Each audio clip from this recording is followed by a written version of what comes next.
Good day, everyone, and welcome to the 360 Finance First Quarter 2020 Earnings Conference Call.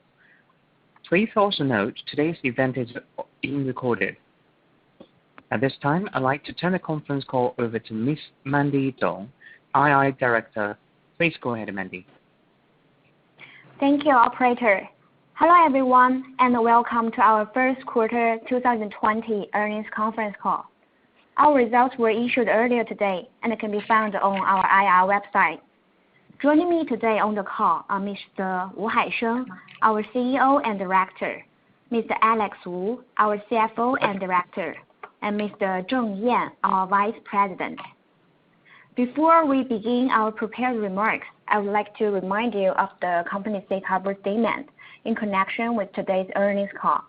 Except for any historical information, the material discussed on this conference call may contain forward-looking statements. These statements are based on our current plans, estimates, and projections, and therefore you should not place undue reliance on them. Forward-looking statements involve inherent risks and uncertainties. We caution that a number of important factors could cause actual results to differ materially from those contained in any forward-looking statement. For more information about potential risks and uncertainties, please refer to the company's filing with the SEC in its registration statement. In addition, this call will also include a discussion of certain non-GAAP financial measures. Please refer to our earnings release, which contains a reconciliation of the non-GAAP measures to the most directly comparable GAAP measures. Finally, please note that unless otherwise stated, all figures mentioned during this conference call are in RMB. I will now turn the call over to our CEO and the Director, Mr. Haisheng. 好，谢谢 Mandy。今天我用中文说，所以 Mandy 一会儿替我翻译。感谢各位参加今天我们的季度业绩发布会。20年的第一个季度是一个不平凡的季度，整个金融科技行业经历了一次由疫情引起的非常严峻的考验。360金融始终坚持合规稳健的经营原则，凭借我们优质的客群和审慎的内部管理，我们成功的通过了这次的压力测试。不仅如此，我们的各项工作都取得了非常优异的成绩。我们 Q1 的单季放款量达到518亿，同比增长 25.6%， 在贷余额由上个季度的722亿增长到731亿。财务方面，我们2020年 Q1 总收入达到 31.8 亿人民币。如果不考虑新的会计准则的影响，本季度 non-GAAP net income 达到 7.6 亿人民币，是我们上市以来表现非常突出的一个季度。Well, I will translate for our CEO. Hello, everyone, and thanks for joining our earnings call today. The first quarter of 2020 was a highly unusual one, during which the entire fintech industry went through a COVID-19-induced extreme stress test. While maintaining a compliant and cautious operation strategy, we successfully passed the test with flying colors, attributing to our high-quality borrower base and prudent internal management. Furthermore, we attained remarkable progress in every aspect of our business operation, despite the challenging market conditions. Loan origination volume reached RMB 51.8 billion during the quarter, a 25.6% year-over-year increase. Outstanding loan balance increased to RMB 73.1 billion from RMB 72.2 billion in the fourth quarter of 2019. In terms of our financial performance, total revenue reached RMB 3.18 billion for the first quarter.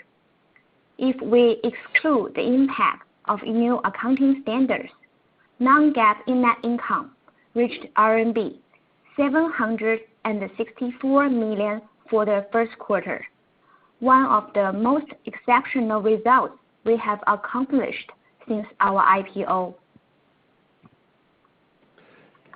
即使是面对疫情的影响，公司的各项指标都有一个实质性的提升。下面允许我把我们这几个工作跟大家做一个更新。Despite the impact from the pandemic, every front of our operations improved essentially. Next, let me give you an update on the key progress since our last call. 风控方面，尽管面对疫情的冲击，我们的风控模型运转仍然是非常有效而且稳定。我们的资产质量迅速恢复，入催率及回收率均已在持续改善中。我们最新的 Day One Delinquency 已经下降至 6.6%， M1 的回收率也上升至 85.8% 以上。M3 加的 Delinquency 指标，它是有一定的这个时间的滞后性。这个季度的 2.17% 的水平比疫情前有所上升，但是仍然表现非常优异。我们在不良拨备方面，在本季度仍然保持4倍的拨备覆盖率。也正是基于公司对自己业务和技术能力的充分的自信，我们在疫情前后都坚持做到了最充分和透明的披露。In terms of risk management, whereas our risk models face some pressure from the impact of the pandemic, they remained effective and stable. This bolstered the quick recovery of our underlying asset quality and improving momentum of the D1 delinquency rate and collection rate. Up to present, our D1 delinquency rate has fallen to 6.6%, while M1 collection rate has increased to above 85.8%. Our M3 delinquency rate, which is a lagging indicator, went up to 2.17% compared to pre-pandemic level. Nevertheless, this is a remarkable result amid the challenging environment. We continued to ensure a provisional coverage of 4 times during the quarter. Thanks to our strong operational and technical capabilities, we managed to provide a full and transparent industry-leading information disclosure throughout the pre-pandemic and the pandemic period. 关于 Capital Light， 由于这个模式不承担信用风险，截至本季度末，这部分业务为公司累计释放了约 7.8 亿的自由现金。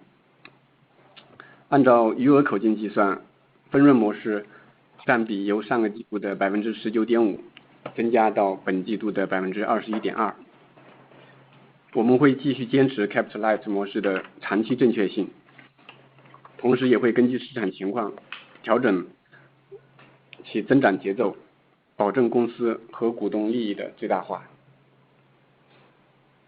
In terms of capital light model, under our platform service business, for which we take no principal risk, by the end of the first quarter, platform service business helped free up accumulated RMB 780 million in operational cash flow.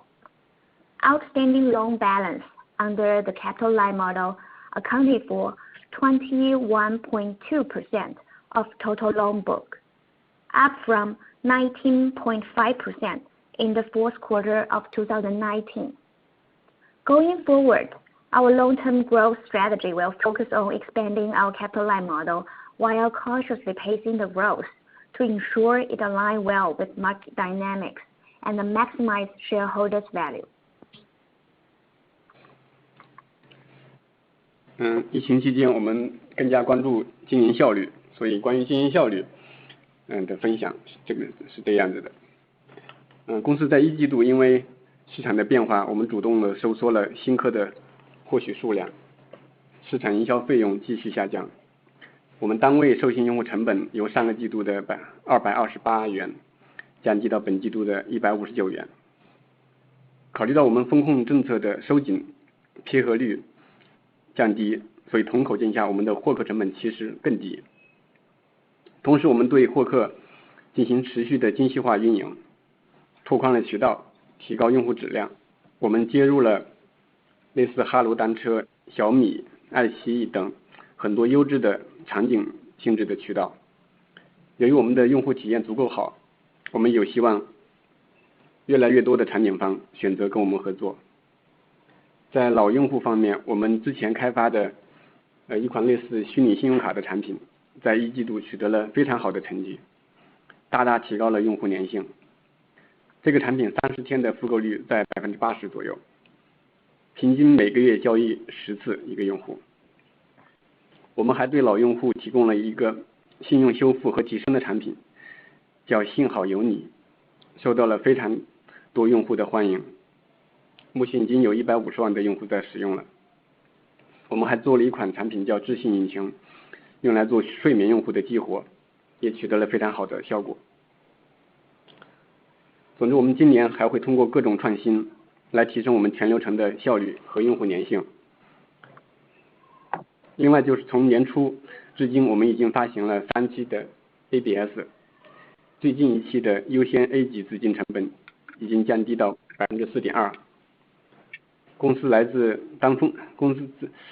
自担风险业务的综合资金成本从去年的 8% 下降到本季度的 7.7%。Well, in terms of operational efficiency, we proactively scaled back borrower acquisition activities and continued to cut down sales and marketing expense during the quarter in response to market change. As a result, acquisition cost for each new borrower with approved credit line fell to RMB 159 from RMB 228 in the fourth quarter of 2019. This drop down in customer acquisition costs was attributable to that we brought down approval rate under a more prudent risk management strategy. Also, we carried on diversified strategy in customer acquisition activities in an effort to expand more channels and obtain users with better credit profiles. We have established a cooperation with various high-quality channel partners with consumption scenarios such as Hello Bike, Xiaomi, and iQIYI. Since we provided more superior user experience, we expect more and more channel partners would welcome our partnership. In terms of existing customer management, a virtual credit card product called V Pocket, in Chinese, 微零花, which we developed in the past, increasingly contributed to our user stickiness in the first quarter. To elaborate, repeated purchase rate within 30 days reached 80%, indicating a monthly transaction number of 10 times on average. Additionally, we offered a credit limit upgrade product called 幸好有你 in Chinese, which proved to be quite popular, and it has accumulated 1.5 million users already. Moreover, we launched a product called Intelligence Credit Engine, 智信 in Chinese, aiming to activate borrowers who haven't conducted their first credit drawdown on our app. This product proved to be quite effective as well. In summary, we intend to explore different initiatives to enhance operational efficiency in every element of our business and boost user stickiness further. In addition, we have successfully issued 3 ABS this year so far. The cost of the most recent one reached a coupon rate as low as 4.2% for the CNY change, contributing to a further decrease in overall funding cost for our credit-driven service to only 7.7% from 8% in the fourth quarter of 2019. 在合规方面，作为头部的金融科技平台，我们始终坚守高标准合规原则。我们已经向中国互联网金融协会申请并通过了移动金融客户端应用软件备案，与 BAT、京东、陆金所等一起成为除金融机构和支付机构以外仅有的几家备案企业之一。另外，360借条 App 已获得国家计算机病毒应急处理中心评测3级证书，此证书为最高等级，其中隐私政策和信息安全皆获评3级。In terms of compliance, as a leading fintech platform in China, we have always adhered to the highest standard in compliance. Together with BAT, JD, Lufax, and other platforms, we were among the first batch of companies to receive approval to file our mobile finance app with the National Internet Finance Association of China. Among those on the list of approved mobile app, we were one of the few platforms that is neither a financial institution nor a payment company. Moreover, our 360 Jietiao app has received a level 3 testing certificate from China's National Computer Virus Emergency Response Center, the highest level issued by the institution. In particular, our app received a level 3 rating for both privacy policy and data security.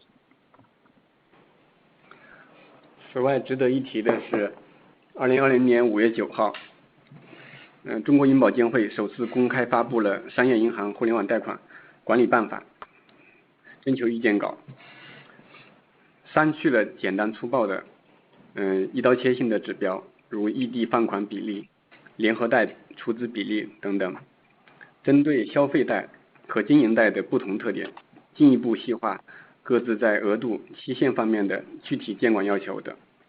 我们认为这将成为中国互联网贷款的基本法。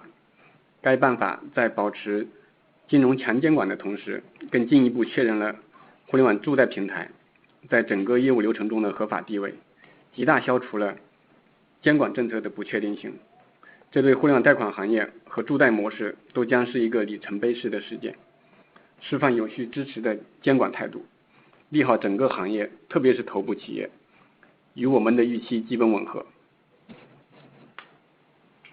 In addition, what's also worth mentioning is that China Banking and Insurance Regulatory Commission, in short, CBIRC, for the first time issued a consolidated draft on the guideline of commercial banks' online lending business for public comment on May 9, 2020. The draft abandoned some one-size-fits-all threshold in previous versions, such as regional banks' geography constraint and funding constraint on joint lending. Instead, it differentiates consumer finance loan from business loan and sets separate regulatory requirements in terms of credit cap and tenor based on characteristics of respective loan products. We believe this will ultimately become the basic law for online lending business in China. While maintaining a strict regulatory tone, this draft further legitimizes online lending platforms in terms of business operations and substantially reduce regulatory overhead. This marks a significant milestone for China online lending industry and the loan facilitation business. Also, it manifests that regulatory measures and support might roll out in a sequential manner. We view this regulation as beneficial to the industry, particularly leading players, as this promotes a more healthy business development environment. The regulatory development is in line with our anticipation. 最后，我们始终认为，强监管和宏观经济的压力会进一步的凸显有巨头背景行业龙头企业的优势，而中小平台将陆续退出市场。这一马太效应在一季度进一步得到了实践的证明。消费金融行业的需求仍将保持继续增长。我们相信360金融在未来能够获得更大的市场份额和更好的发展前景。我们再次确认2000亿至2200亿的全年放款量的业绩指引。短期而言，鉴于国内外的疫情现状，从目前的恢复情况上看来，公司2季度的资产质量已经进入持续稳定向好的阶段。我们谨慎乐观地进行业务规划，适度增加获客规模和交易额，推动公司资产的质和量的同步提升。公司有信心在2季度取得更加优异的业绩，回馈我们的投资者。We always believed that the strict regulatory requirements and the economic downturn pressure would benefit top players backed by industry giants, while gradually weeding out small and middle platforms that are too weak to compete. This trend, known as massive effect, has so far been proven in the first quarter. As booming demand within the consumer finance market continues, we will be well positioned to capitalize on the growing opportunities and will harvest more market share with a promising outlook. Hence, we would like to reiterate our full-year guidance of loan origination volume, which is RMB 200 to 220 billion. In the short term, taking into consideration of the gradually recovering market and the pandemic both in China and globally, our asset quality has already entered into a steadily improving momentum as indicated by recent recovering operation data. We will plan and carry out our business operation with cautious optimism for the rest of the year, aiming to vigilantly grow loan origination volume and the number of borrowers. This will further boost up both quantity and the quality of our loan portfolios. We remain in confidence to deliver more outstanding results to our shareholders in the coming quarters. 下面由我们的 CFO 吴江来跟大家做更多分享。Well, I will hand over to CFO remarks. Okay, thank you, Haisheng, and thank you, Mandy. Good evening, everyone. Haisheng just share with you a lot of exciting news about our first quarter and the coming quarters going forward. My part will be a little bit more boring talking about the new accounting standards, so please bear with me. So we see a quite unusual quarter compared with the previous ones, not only because of the outbreak of COVID-19, but also the complicated situation by the new accounting standards. So let me start off by explaining the difference between the new accounting standards we adopted starting this quarter and the new ones, and the migration between these two. Hopefully we will give you a clear guidance after these remarks on how to read our statements. As a US-listed company, we are required to adopt the new accounting standard ASC 326, Financial Instruments - Credit Losses, from this year. In consequence, our results this quarter are not directly comparable with previous quarters on a like-for-like basis. In consideration of helping all stakeholders better understand the impact of the new accounting standards, as well as provide a more accurate reflection of our business and financial performance, I would like to spend some time walking you through how the new accounting standards have impacted our financial statements. As we provide guarantee services for credit-driven service business, at the inception of each loan, we estimate expected guarantee revenue and record contingent guarantee liabilities with provision for the potential credit losses. Under the old accounting standards, provision for the above-mentioned guarantee liabilities and the guarantee revenue are net off directly on the very first day of loan inception. However, under the new accounting standards, guarantee revenue is required to be recognized at the amortized schedule through the low life cycle, whereas provision for these contingent guarantee liabilities remain to be recorded as a whole at day one. Two key points to emphasize here. First, the amortized recognition of guarantee revenue is not related to the actual credit loss of the loan. To put it in a plain way, even if the loan eventually becomes defaulted, guarantee revenue will still be recognized by each installment as originally scheduled. The credit losses are accounted for by adjusting provisions and guarantee liabilities. Second, from the perspective of asset quality, the old and the new accounting standards make no difference. The only change lies in the accounting treatment on paper and the timeline of recognition. As a result, for each quarter going forward, there will be two additional items on our income statement. One is provision for contingent liabilities under the expense line, which accounts for the estimated credit loss associated with the contingent guarantee liabilities driven by the new loan originated during the specific quarter.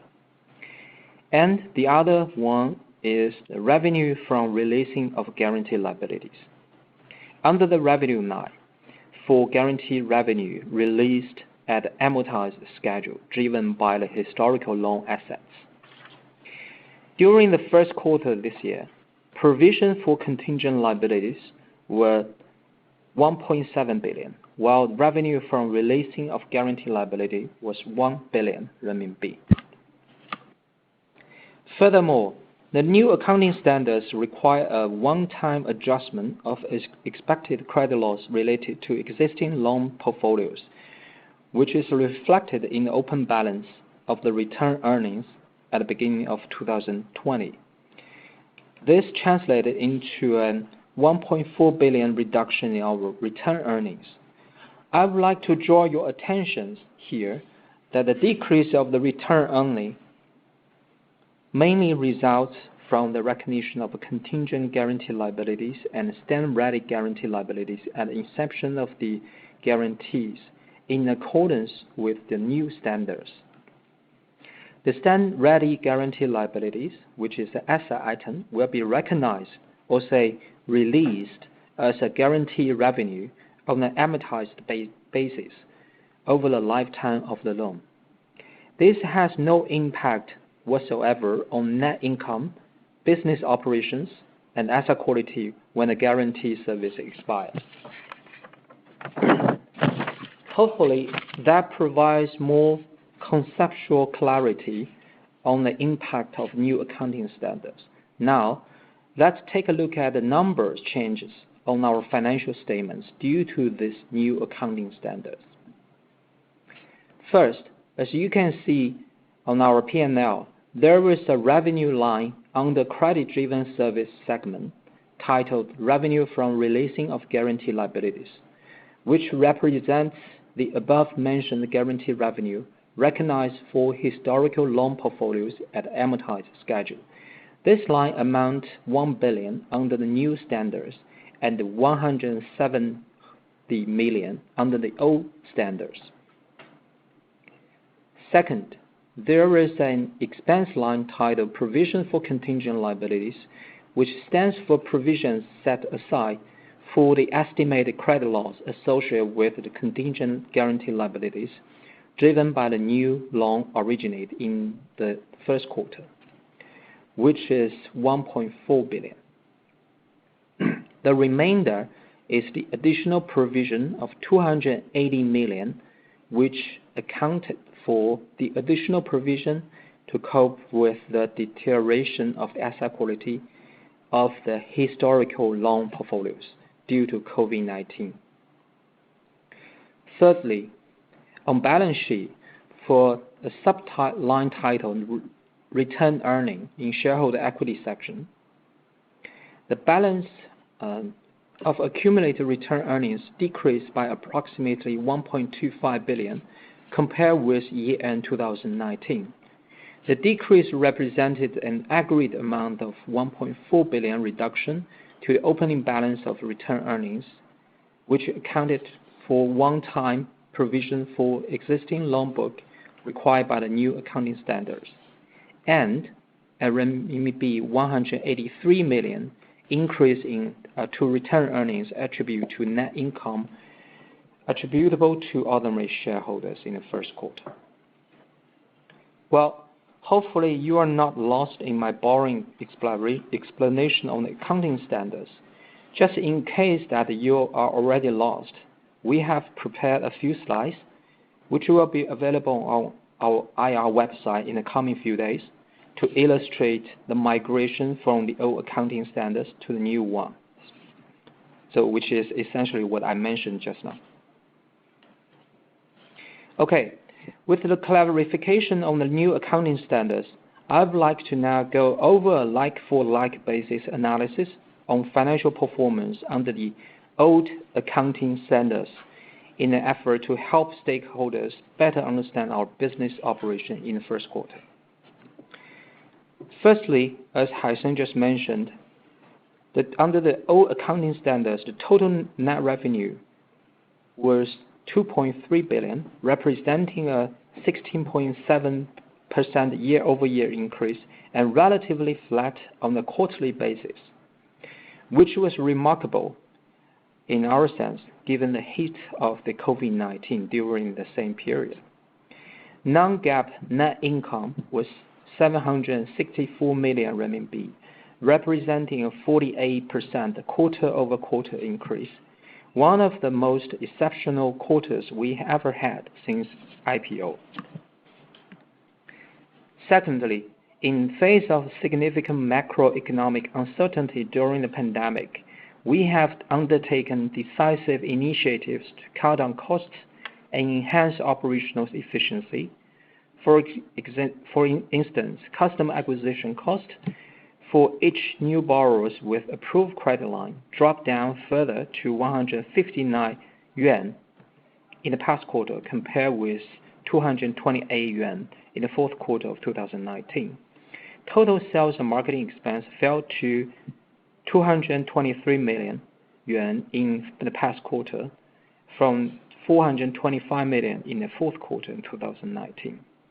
This was the third consecutive quarter on the improvement of customer acquisition efficiency and the financial discipline. And another solid cost-efficient enhancement laid on our funding side. As Haisheng just mentioned, in the past quarter, we continue to develop cooperation with more institution funding partners, despite the severe challenging market conditions. The number of the institution funding partners we work with increased from 81 to 84 by end of the past quarter. This further brought down the overall funding cost to 7.57%. In addition, we successfully issued 3 rounds of ABS in 2020 with a total size of more than 1 billion renminbi. The latest round of the issuance hit a historical low record of funding costs at 4.2% for the senior A tranche. We believe this is a strong reflection of financial institutions' faith with us. Thirdly, given the negative impact from volatile markets on asset quality, we continue to roll out prudent operational and financial initiatives to offset the impact. Our effort will primarily reflect in 3 dimensions. First, in terms of the leverage ratio, under the old accounting standards, it went down continually to 7.7 times from 8.1 times in the fourth quarter of 2019. This was primarily driven by the increased proportion of our capital line model, as Haisheng just mentioned.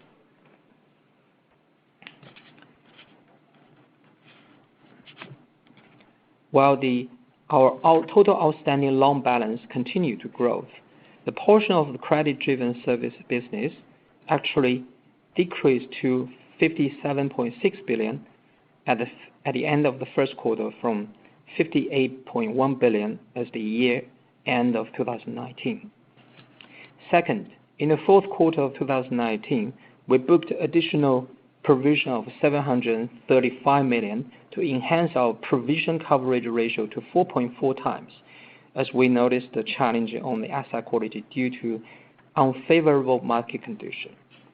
In the first quarter of this year, we had witnessed the deterioration of the asset quality in February, but then it's slowly returning back to the normalized level. Hence, we further booked provision of 280 million to maintain a 4 times provision coverage ratio. Third, our cash result hit a historical record of 6.8 billion. Excluding cash deposit required in operations, registered capital for various business license and operational working capital, our free cash flow recorded at the highest level of 1.6 billion in the first quarter. This was largely benefit from our diligent efforts on cost control and operational efficiency, such as reducing the turnover days of accounts receivables and reasonably increased the turnover days of payables to our business partners during the COVID-19 situation. All these efforts have not only equipped us with the flexibility to navigate the pandemic storm, but also position us to capture the historic and the enormous growth opportunities when we exit this crisis. Finally, let me give you some color about our outlook for the second quarter and full years from a financial perspective. First, our business during the second quarter has improved remarkably on a sequential basis and should be reflected in our financial performance in the coming quarter. We expect a decent growth in terms of both top line and bottom line on our P&L in the second quarter. Based on our current assessment, we do not expect to incur any further additional provisions for credit losses triggered by the deterioration of asset quality in the near future. With guaranteed revenue from historical loan book being recognized over time, we expect the shareholders' equity to gradually return to a healthier level. Second, we are still evaluating market conditions to decide whether we will resume a scalable expansion of business. However, we should remain vigilant on the potential second round of negative impact due to the global pandemic development. Hence, we would like to maintain our full year 2020 guidance, no change. That concluded my remarks. Thank you, everyone. Now we are open for questions.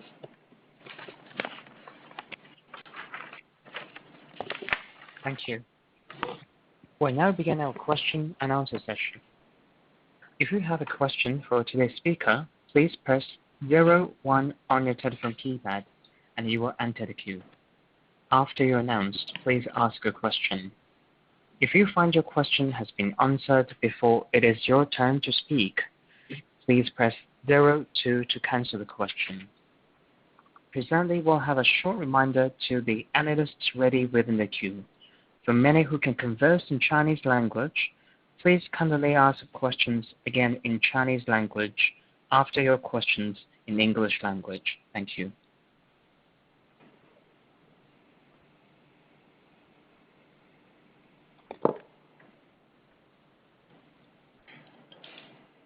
Our first question is from John Tsai at Morgan Stanley. Please go ahead. Hi, thank you management for taking my questions and congratulations on the results. So I have a few. I'll probably ask them one by one. So firstly is on the accounting adjustment. So I noticed that the release mentioned there is around 840 million revenue result from this accounting change, and then there's 1.4 billion cost.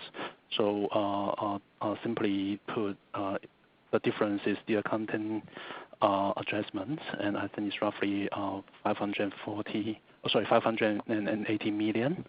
So and when I add this number to our profit, it seems to be in line with the 764 million non-GAAP net profit under the old standard. So the first question is really just whether this understanding is correct.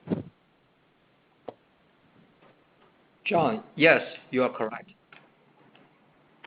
Okay. And follow up on that is on the 1.4 billion incremental cost. So if I look at this number in the context of the guarantee of balance sheet origination, I guess that's what the CECL impact would have. So if I divided this by the origination of balance sheet guarantee loan, the number is 4.5%. So does that reflect our lifetime loss estimate for the first quarter originated loan? And it seems a little bit high given our day one delinquency is roughly 6 to 7%. So yeah, just want to confirm this. First of all, I need to take a look at your calculation formula, but the number is quite close compared with our calculation.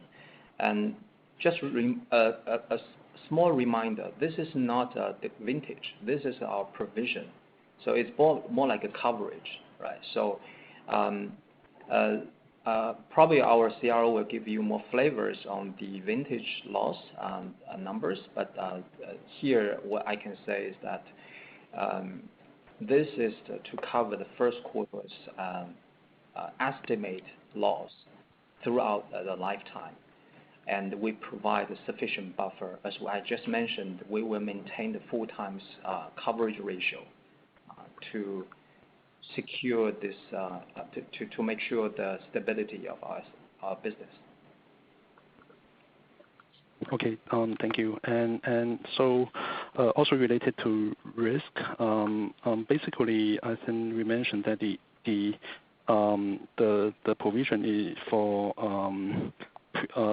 loans originated in previous period is 280 million. So I guess if we exclude the accounting change, the guarantee release from the old loans without the accounting impact is also around 280 million. So basically we don't have any incremental provision for this quarter, meaning that the release of the previous set aside guarantee is able to fully offset the incremental provision. Is that a proper understanding as well? Well, those numbers are slightly off. So for the revenue from releasing of guaranteed liabilities under the old standards was 170 million, 170, not 280. Okay. And by the way, that was the highest level throughout since our IPO. Then for the additional provision on the guaranteed liabilities to cope with the COVID-19 was 280. That part you are correct. That was on the old standards. Okay, thank you. And so finally on the day one, on the M3 plus delinquency, I think this is lagged by a quarter. So the ratio is above 2% now, and I think it does not include the impact from COVID-19. So because it happens in the first quarter. So how should we expect this number to trend in second quarter? And also, does the pickup in first quarter due to the collection tighten in the fourth quarter other than the COVID-19? Thank you. Well, do you mind to translate in Chinese so our CRO can answer a little bit? Yes, sure. 对，就是想问一下这个M3加这个 delinquency， 因为它是可能lag 了一个 quarter 嘛，就是延后了一个季度，所以这个数可能还没有反映，就是说一季度这个疫情引发的这个预期情况啊，所以这个是不是更多的反映四季度可能因为催收这个收紧造成的一个新发生的预期，以及这个M3加是不是以后还会持续上升啊？谢谢。这个是这样，就是我觉得我们一般看 M3加呢，这个数据是具有一定的滞后性的。那我们更多的就按照我们之前讲的，我们在看那个所谓的静态不良生成率那么个指标，就是分子的话就是咱们的不良的一个金额，分母是基本上是按2个月前的一个2个季度前的一个余额。对，那按照那个数据呢，我们确实也会有所上涨。那这个上涨呢，确实是跟这个催收当时策略是有一定的关系的但是整体的疫情呢，其实对这个数据也会产生一些影响，它主要是影响在我们的30家的一些逾期金额的一个回收率上面。对，那这一块我们看到在之前也会显著的受到一些影响。对，那之后的 Q2 季度的 M3 家呢，理论上应该还会有一些上涨的一些压力。对，但应该不会特别的多。那现在我们其实更关注的还是说资产风险的一个先行指标了，就是我们常说的 Day 1的逾期率和 M1 的一个回收率。对，那就是正如海生前面讲的，其实最近一段时间我们Should I translate for the English audience on the call? 好的，你先翻译一下Yeah, okay. Hi, John, this is the response from our CIO's view. First of all, M3 delinquency rate is a time-lagging indicator. Well, we will suggest to look at more meaningful metrics as we stated in the presentation we put on our IR website, which is the adjusted delinquency rate with the denominator is the loan balance as of 2 quarters ago, and the numerator is the delinquent amount. That's the first point. Second point, as for the impacting factor for this M3 delinquency rate, yes, you are correct. As this is a time-lagging indicator, it will be affected by the governmental restriction which happened in the fourth quarter of 2019. But moreover, we think you should look at some leading indicator as we disclosed. One is D1 delinquency rate, the other one is the expected M1 collection rate.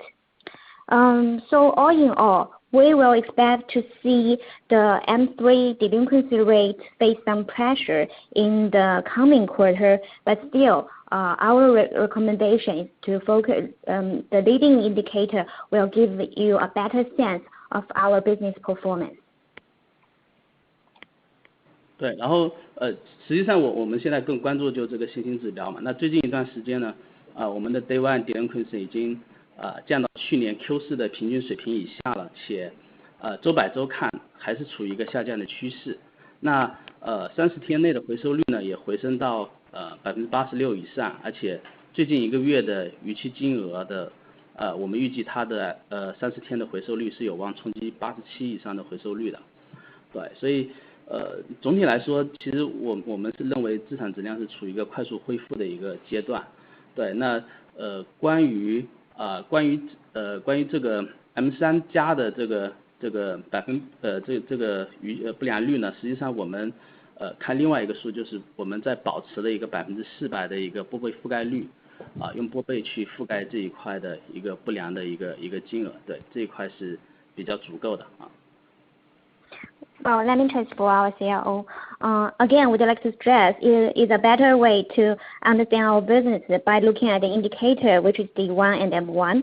To elaborate more, recently our D1 delinquency has dropped down to the similar level as in that in the fourth quarter of 2019. And in addition, if we look at this data week by week, it's at a descending trend. For M1 collection rate, it has recovered to above 86% already. Recently, if we take a closer look, we believe it probably will go higher, reaching 87% in the near future. So all in all, we believe the asset quality of our business is in the steadily recovering momentum. That's the first point.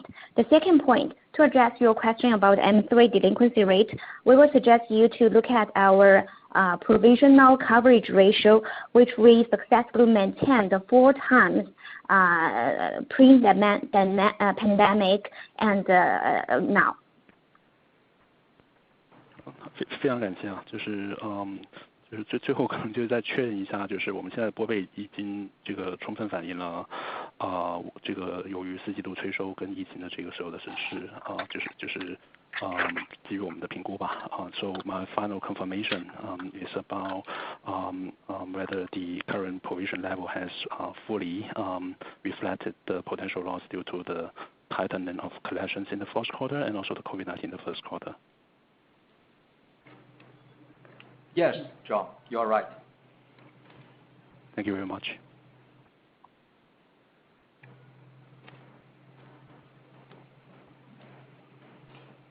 Thank you once again. Please press 01 on your telephone keypad to ask a question. To cancel, please press 02. And also a gentle reminder to the analysts already within the queue.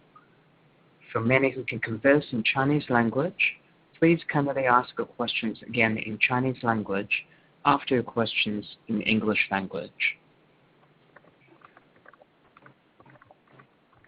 Our next question is from Jackie Zhou at China Renaissance. Please go ahead. Hi, good evening, management. Thanks for taking my questions. First question from me is on the second quarter outlook. Can you share with us about the recent loan origination volume trend?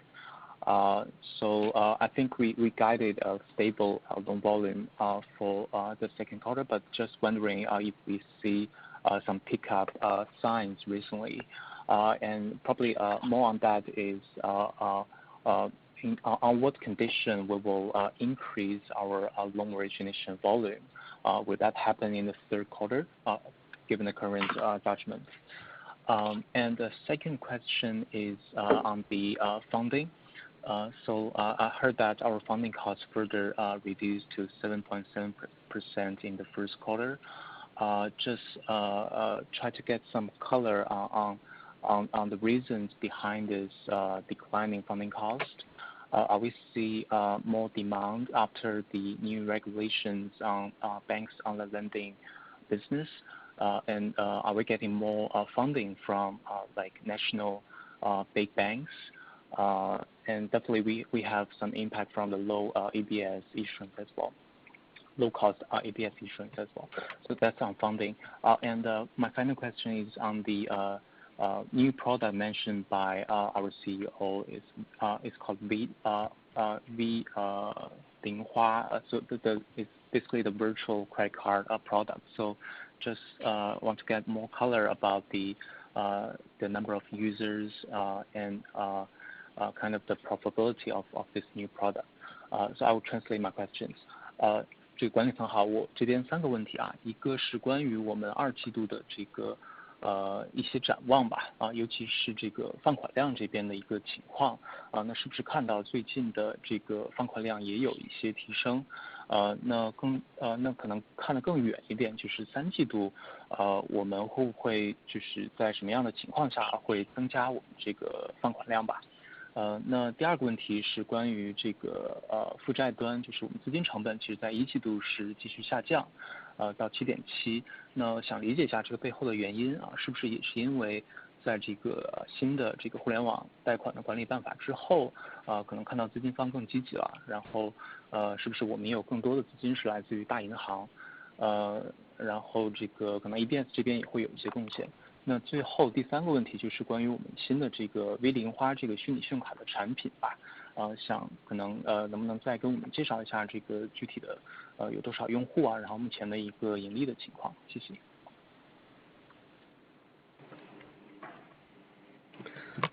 谢谢 Jackie， 我来回答你的问题啊。第一个是关于那个放款量这个 outlook。2季度确实像你说的，因为国内疫情形势向好，然后整个经济生活也逐渐恢复正常，监管也比较明朗化了，所以整体行业是相对有一个比较好的一个机会窗口。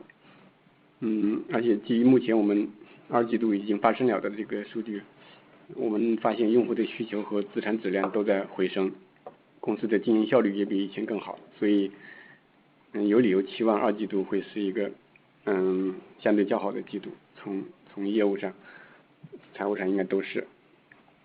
要是看3季度的话，可能我们还会去考察几个方面，一个就是国际上疫情会不会对国内形成影响，以及国内会不会发生第2波疫情。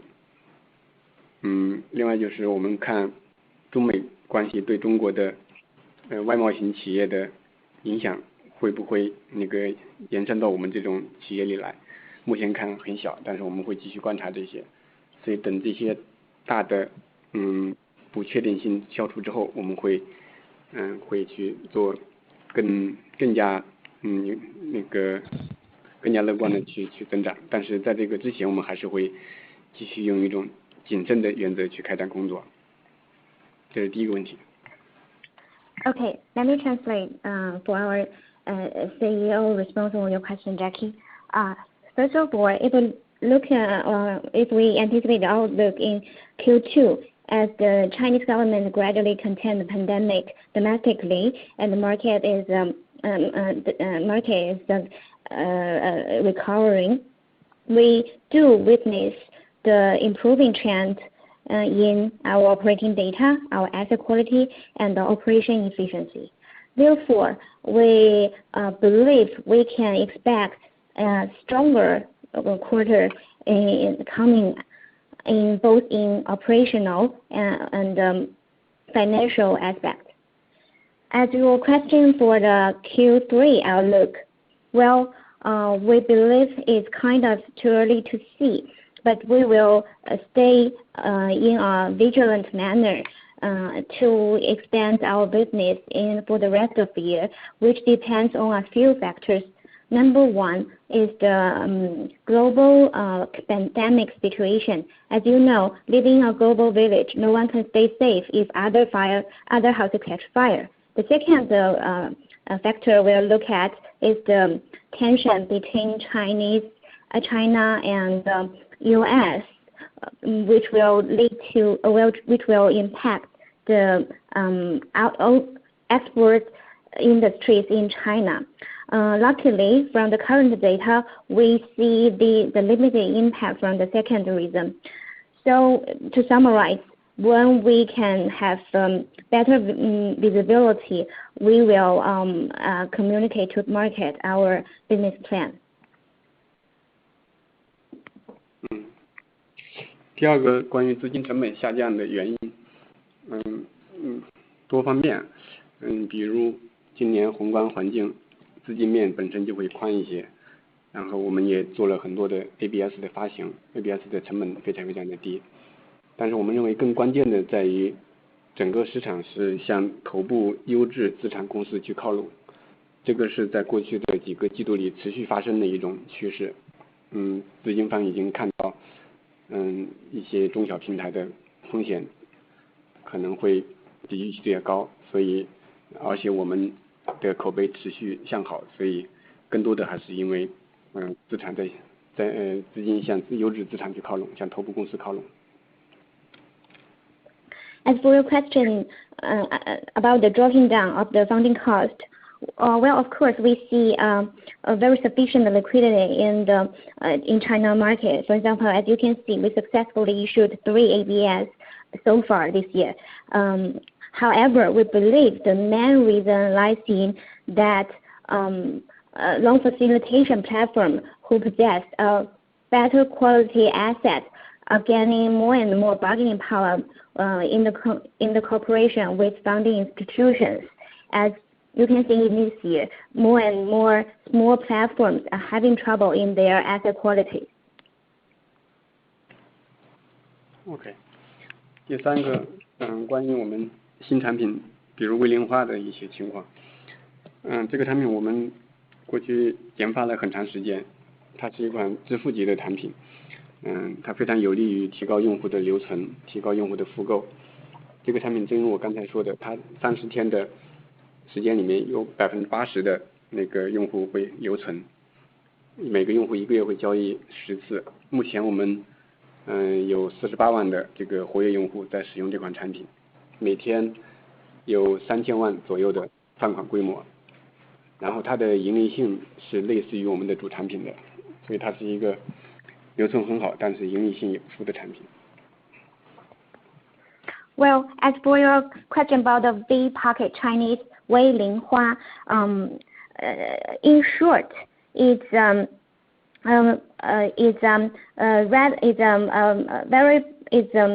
same profitability level same as our core product 360 Jieqiao, and also it's an app to increase our user stickiness. To elaborate, well, it's product we developed in the past. Basically, essentially, it's virtual credit payment, aiming to increase the user stickiness and the retention rate.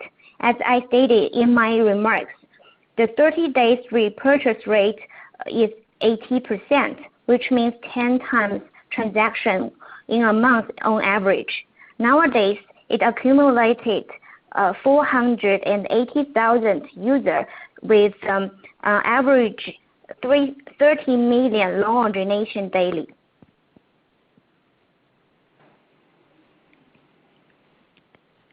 Hope that answers your question, Jackie. Yeah, very clear. Thank you, Mandy.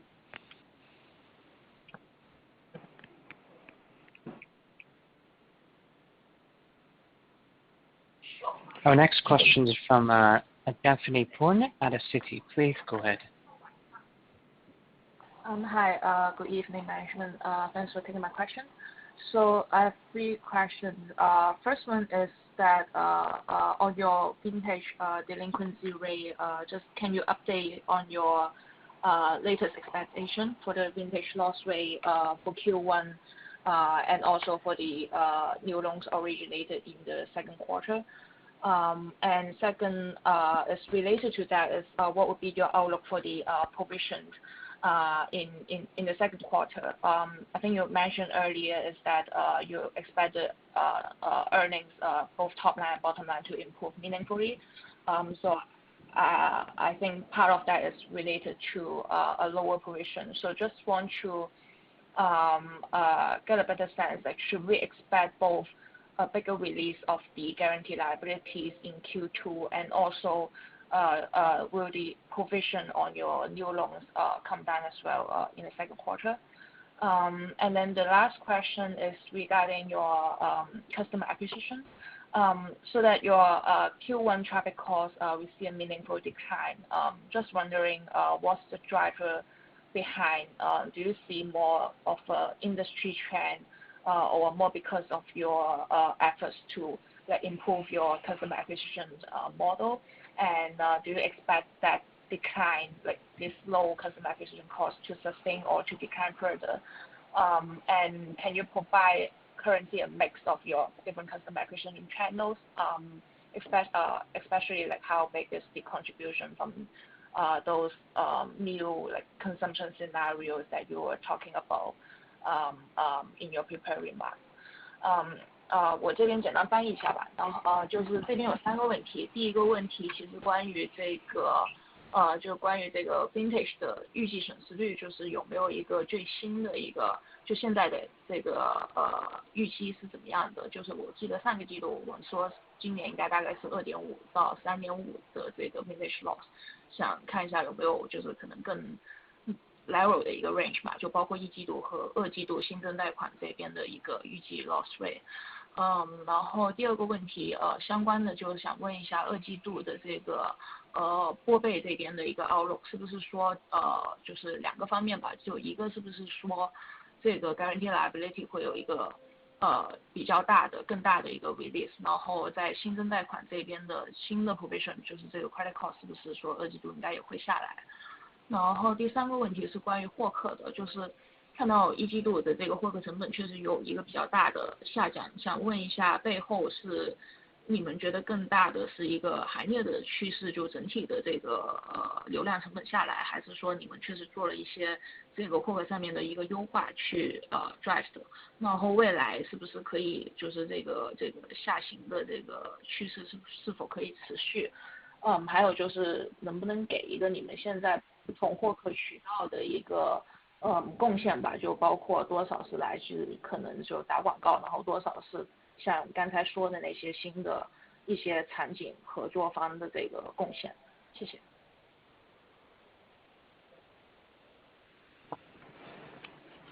第一个问题关于关于全生命周期的 loss 的那个数据，我先回答一下。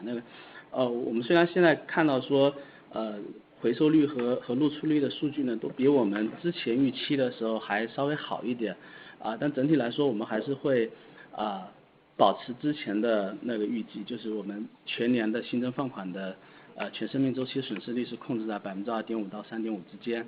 那从趋势来看，应该是Q by Q 在变好的一个情况。Okay, let me translate the first question, Daphne. This is comments from our CRO. We do see the D1 delinquency rate and the M1 collection rate came out better than what expected. However, we stay cautious and reiterate our previous guidance about the vintage loss, which is 2.5 to 3.5% for this year. Also, we do see a trending momentum quarter-on-quarter basis. And definitely, let me answer your second question about the provision. Before I dive into the details, just a small reminder on the Q4.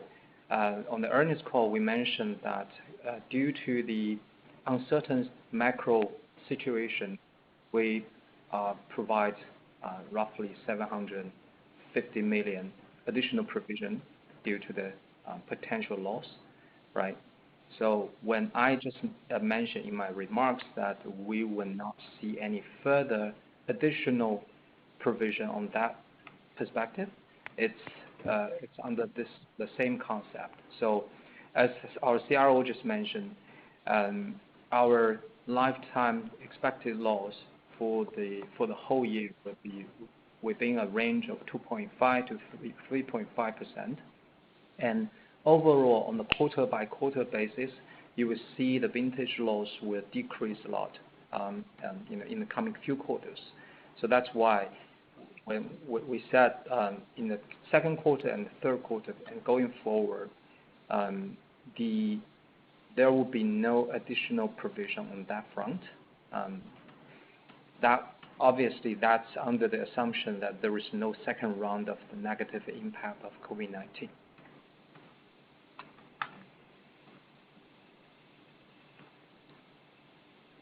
Hopefully I answered your question too. And now I turn to our CEO for your third question. 对，关于获客成本下降的分析，原因会有很多方面。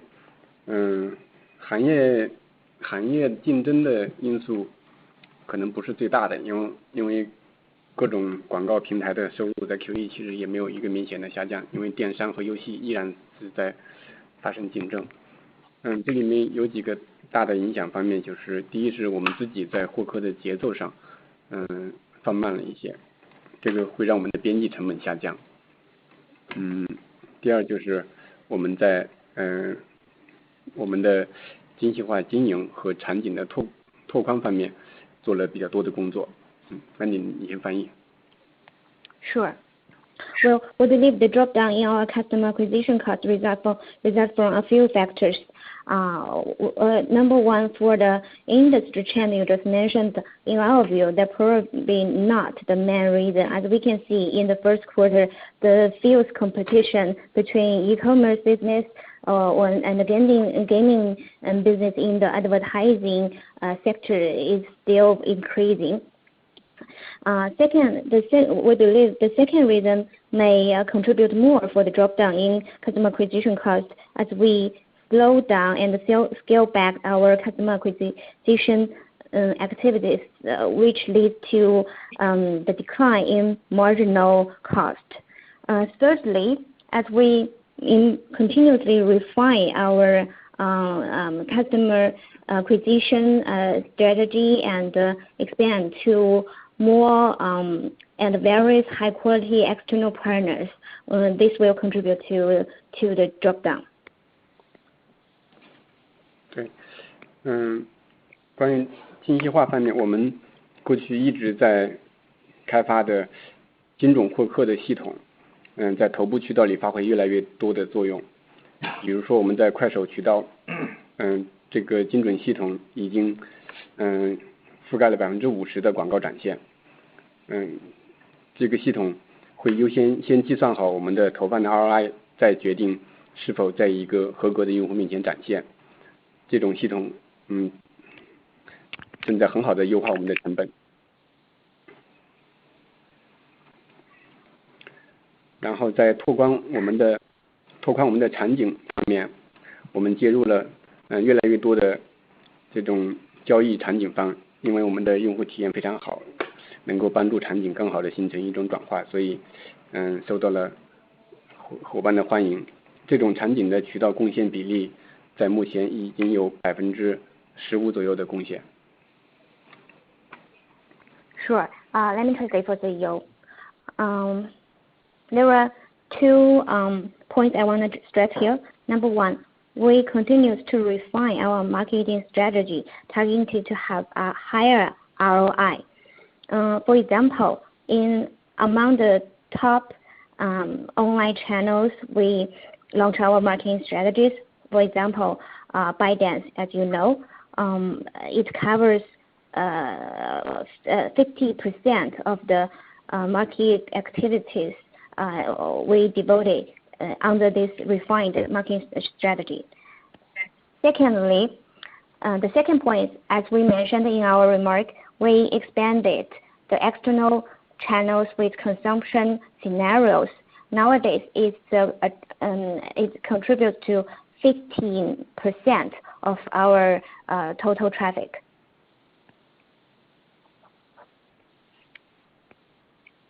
Hope that answers all your questions, Daphne. Yes. Can I just follow up on the channel partnership? How much lower can the customer acquisition cost be? And is that actually based on a revenue sharing model? So I will translate in Chinese. So 就是想跟进一下这个，就跟场景方合作的这个模式，就是获客成本能比就是打广告的这个模式能低多少？然后其实是不是根据一个这种 revenue sharing， 就是一个分润的模式去算这个成本？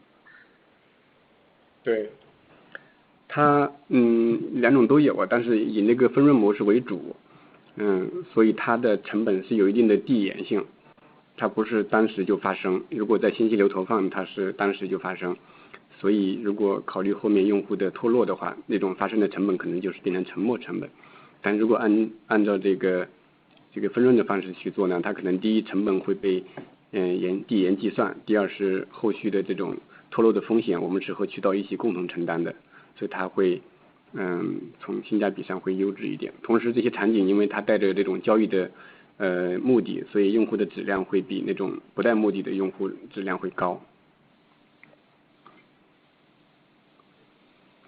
Well, as you mentioned,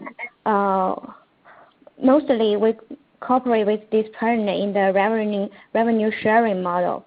That's first point. The second point, as you can see, the traffic in those consumption scenarios with the purpose to shop. Therefore, they can give us better quality users with a better credit profile. 好的，明白，非常感谢 ，Thank you. 谢谢。So once again, if you'd like to ask a question, please press 01 on your telephone keypad. To cancel, please press 02.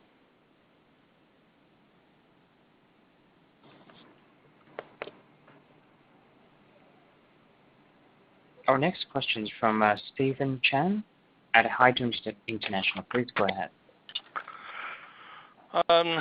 Good evening, management. I have 3 questions as well. Just make it very quick. I think I better translate one by one and do it one by one. First of all, about the my own estimation about the take rate of the capital light business. It seems that it has been declining in Q1. So just want to know whether it is related to you try to refer better quality customers to you, and then of course lower lending rate customers to the funding partners on that part, or because you have to share fewer profits from the funding partner because of the deterioration in asset quality. 我第一个问题就是关于这个不兜底的业务的话，我简单说一下，这个回报率好像一季度环比是有所下跌的，就是想了解其中的原因，是因为我们把比较好的客户开始把比较好的客户介绍给我们的银行，还是因为资产质量下跌了，所以我们从银行那边拿到的回报率是有所减少，其中的原因是什么？Steven, this is a very good question, and you're really good to analyze it in such a short time. Thank you for raising the question. It's kind of a hybrid.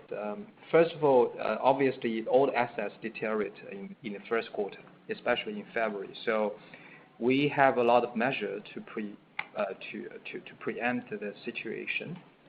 First thing is that we renegotiate some terms with some funding partners or business partners in terms of the charge. So to some extent, the charge is slightly lower than the Q4. But the most important thing is that after the negotiation with the business partners, we kind of repeat what we did in the Q4, i.e., we speed up the return, the payback schedule, before the terms. So internally we call it the discount rate is actually higher. So let me put in an example. So for example, there is a 12 terms loan. During the first quarter, we kind of work with our business partner to encourage the borrowers to repay the principal and interest early. Say now it's only 8 terms, 4 terms left. So we ask them, if you pay them back now, we will waive all the interest, not only for the rest of 4 terms, but also probably give you one term interest-free treatment, something like that. So the discount rate, so-called discount rate, is actually getting higher a little bit. So all in all, our take rate on the capital line will be slightly lower compared with Q4. So your judgment is right. Okay, thank you. Understand. Second question, I think it's similar to Daphne's question, but I want to get more sense about this provision for contingent liabilities. Excluding that 280 million, you still have 1.4 billion provisions in 1Q. So I just want to clarify whether this 1.4 billion is purely related to asset quality issue, or you still have some sort of like macro outlook or other parameters putting into your credit risk model and resulting in some provisions. I mean, compare with banks, it's just like whether you still have some stage 1 and 2 provisions like what you see for banks. That means that it's more related to macroeconomic outlook rather than asset quality. If yes, how much will that be? And then I think the follow-up on Daphne's question is, do you expect there will be converging trend between the provisions and the release in the revenue? That means that the gap between the release in liabilities and the provisions will be reduced. 所以简单说一下，就是关于这个兜底业务的关于这个担保那边的拨备，想了解一下，里面有大概14个亿左右的是里面想了解一下，是不是有一部分是跟我们的 model 里面关于这个宏观的未来的展望的改变，所以就放进去。如果有的话，大概的占比或者数额大概是多少？然后就是未来的展望的话，对于现在从guarantee liabilities 里面的 release 跟现在在 expenses 里面的 provision 中间的那个这个差大概会不会有机会是收窄？ Okay, let me answer your question here. So I think you have two parts of the question. The first part is how do we evaluate the asset quality? Obviously, in the evaluation model, we need to take into account of the macroeconomy and even some potential impact of the Sino-US tension situation. So it's kind of blended together. It's difficult to divide or say quantify the impact of the macroeconomy versus the pure operation of the industry level or our company levels the numbers.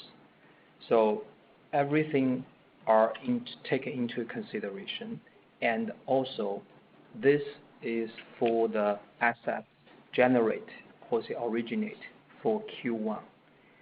So as John just mentioned, there is an easy way to calculate that. Is you just use 1.5 billion divided by the new loan origination under the capital heavy model in Q1. It will give you a rough sense how much provision we actually taken. So the number will quite close to 4 point something. This is taken into account of sufficient coverage ratio. Okay. Then your second question is whether there is a sort of calculation between this provision and the releasing of guarantee liabilities going forward. The short answer is it's a very difficult question for everybody, because every single quarter we need to re-evaluate the asset quality based on that quarter's situation. So it's hard to say that. But I can give you an example. So this quarter, just under the old accounting standards, the releasing of the guarantee liabilities is 170 million. As I just mentioned in my remarks, it is the highest level of the releasing of guarantee liability. The reason is that in the Q4 last year, we take a more prudent measure to take provisions. It turns out the actual performance is better than our estimates. So we release a significant amount of money to our revenue. So going forward, if today's estimate is too pessimistic compared with the future, we are confident to see the releasing of guarantee liability will go up. On the contrary, if there is a second round of the negative impact of COVID-19, we might take additional provision down the road. That might mean we have less release of the guarantee liabilities on revenue. But there is no crystal ball, say you can accurately forecast the number or say the bridge between this provision and the releasing of guarantee liabilities. Hope I answered your question. Thank you. Very clear. Finally, my question is about the provision for loans receivable, which nobody has trying to ask. Because if you try to estimate that using a credit cost concept, meaning that you divide it with the average outstanding loans, it seems that it has increased again in Q1. So again, I just want to clarify one thing. In these provisions for loan receivable, apart from asset quality, did you also put in the macroeconomic factors when you try to estimate this so-called on-balance sheet lending business？ 我简单说一下，就是说，我们看到一季度的在那个表内的那些贷款的信用成本。或者就是拨备，如果我们从拨备转化到信用成本的话，其实是环比是有所增加的。我想了解一下，这个增加主要是跟不良有关，还是里面也有一部分是关于跟我们对于宏观那边的展望的一些判断，可能是比较悲观，所以就导致那个信用成本有所增加。如果是这样的话，未来几个季度如果这个所谓的宏观的展望有所改善的话，你觉得这一部分尤其是那个表内的贷款的那个信用成本会不会有所减少？ Yeah, Stephen, this is a very good question. There were two main factors leads to the decrease of the provision for loan and amortized cost. First of all, remember we talk about this in the past few quarters. Almost every quarter we say we see the funding cost from consolidated charge was actually low compared with the funding cost from the the banks. So we take more on through the consolidated trust, right? But the situation changed in Q1 because the funding cost of financial institutions, banks, decreased significantly, which led to the relatively high funding cost of the trust. So in Q1, we actually intentionally decreased the contribution from the consolidated trust as a funding source. So that's the primary reason for the decrease of provision. The second thing, yes, you are right. In Q4, we see the unfavorable industry situation, and also, when we prepare the results, that was in Q1, so we kind of estimate there will be a significant hit on the asset quality. But when we prepare the Q1 results, we definitely take into account of the macro situation. Obviously now, today, the pandemic issue is much less concern than what we've seen in Q1. So the overall vintage loss, or the expected vintage loss, decrease a little bit, slightly, not too much, but that will contribute to the relatively low provision on the on-balance sheet assets. So basically, these two key reasons drive the decrease. Hope I answer your questions. Thank you. Very clear.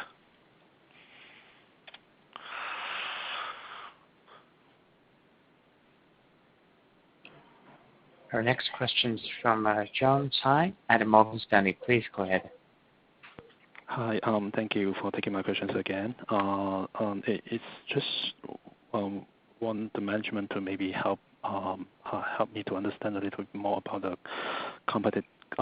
competition landscape. So I think we operate in a segment with a price and on average is 28%. Correct me if I'm wrong, but it's on average 28%. So and we understand that the small or medium players are exiting the market. So Is there any so basically the question is how many competitors, mostly unlisted competitors, because that is the one we can have a look by ourselves. But how many unlisted players with decent size in this, on average 28% segment we are seeing in the market, and are they, in very close competition to us in terms of the risk management and etc. Thank you very much. 我翻译一下，就是可能想让管理层帮我理解一下这个现在的这个竞争格局吧，就是监管跟疫情可能会让很多中小平台出清，然后那我们这个如果看定价的话是在一个28%的一个细分这个市场吧，那除了上市的我们可以自己分析了，这个非上市的这些在这个类似的定价的这个有没有一些可能较大的玩家，就是说会出多少，然后这个我们有没有一个概念说我们的这个风控跟他们相比是一个就是跟这个非常就是很可比的这样的一个的竞争对手是在一个什么样的水平呢？谢谢啊。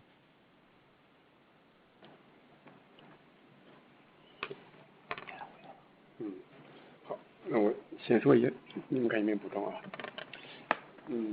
对，拿定价来区分这个市场是一个很好的那个方法。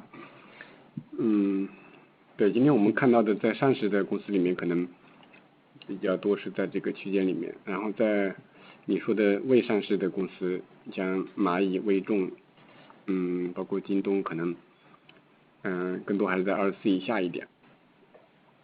所以其实在未上市的公司里面，我们可能是不是在完全一个客群里面去竞争，从定价上看。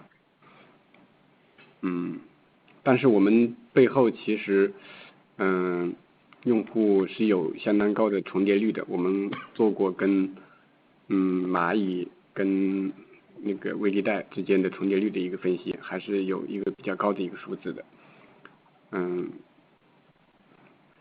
所以这里面就是存在一部分用户呢，他可能对价格不一定是那么的敏感，但是可能会对别的方面，比如它的服务体验，包括它的额度方面的这种影响。Sure. Okay.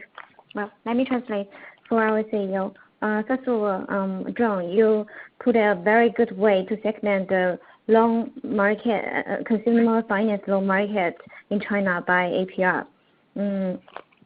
Well, as for the private competitors you mentioned, we believe you refer to Ant, WeBank, JD. Most of them offer products which is below 24% APR. So by your segmentation, we may not operate in the same sub-segment with those private competitors. However, we do conduct some customer research and find out that in terms of the users, we may belong to the same category with those private competitors, which manifests that there are loan users that they may not be sensitive to the APR, but they lay more emphasis on the user experience and the service. 另外一股这个势力就是持牌的消费金融公司，他们大部分没上市，但是他也是在这个定价的人群里面去服务。所以这个如果从您说的市场格局的角度来讲，我们跟这三股势力之间不一样的地方在于，在蚂蚁和微众他们不加入这个群体的竞争，我们所以从人群和定价上跟他们错位竞争。在已上市的这几家公司里面，他们可能很难具备我们这种有一个互联网巨头在背后所提供的结构化的能力，包括资金的定价能力，包括这个风险的这种控制能力和合规能力，所以他们很难具备这种全方位的这种结构化能力去竞争。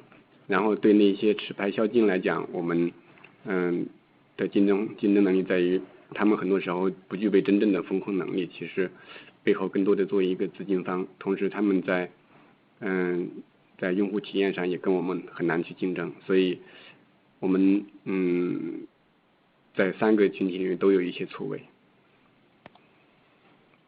Well, to provide our competitive strengths compared to the 3 group competitors you mentioned, the first type of competitor is the private competitor. For example, Ant WeBank, because they operate in the lower APR market, the competition directly confronting them is quite limited. Second type competitor, as you mentioned, is the Viscose in US market. Well, we have strong confidence that we are internet giant backed consumer finance company.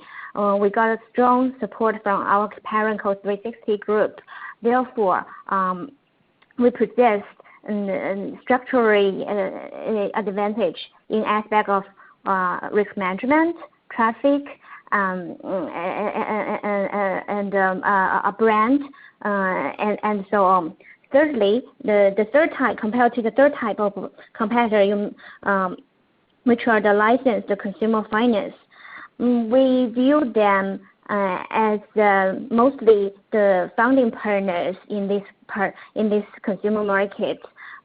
So we overrank them in terms of the risk management capability and the user experience provided to the borrowers. Well, hope that a little bit color on the competitive landscape address your question, John. 非常感谢吴总挺清楚的，谢谢啊。Okay, hi operator. Are there any more audience on the question line? If not, maybe we can conclude the call today. Thank you. There are no questions on the line. So this concludes today's conference call. Thank you all for your participation. You may disconnect.